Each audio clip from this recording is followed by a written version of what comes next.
Pidangkan mau moyangan hak itu kipor banga songki bati hadu minta ngadangkin mau yayaki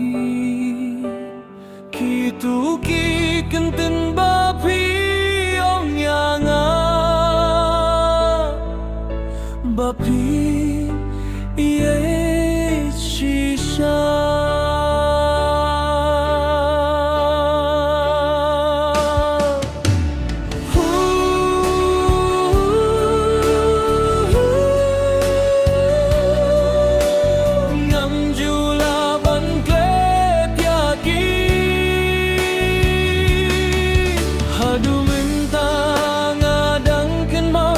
Kentin bapi krenya nga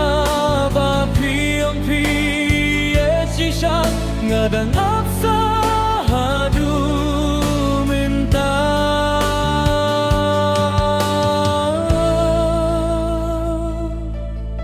kipur kisngi kilalay tno shakmat ngati bapim kledianga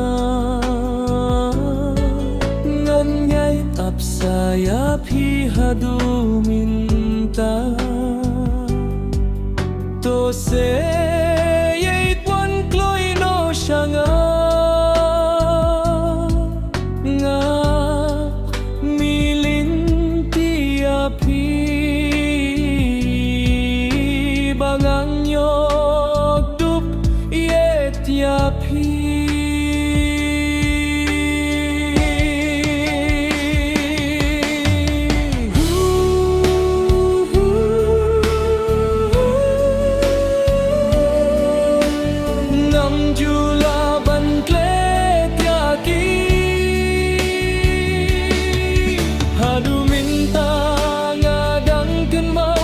Kentin bapi krenya nga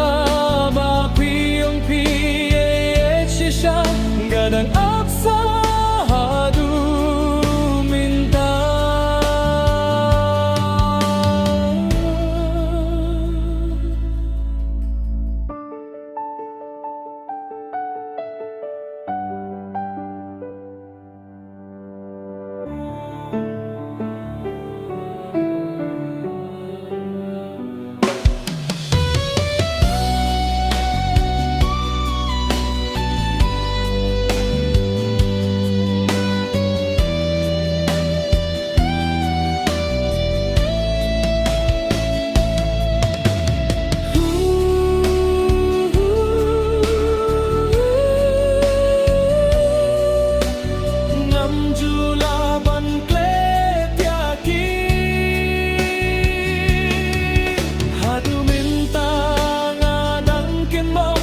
Kentin bapi krenya nga bapi ang piye shisha ngadang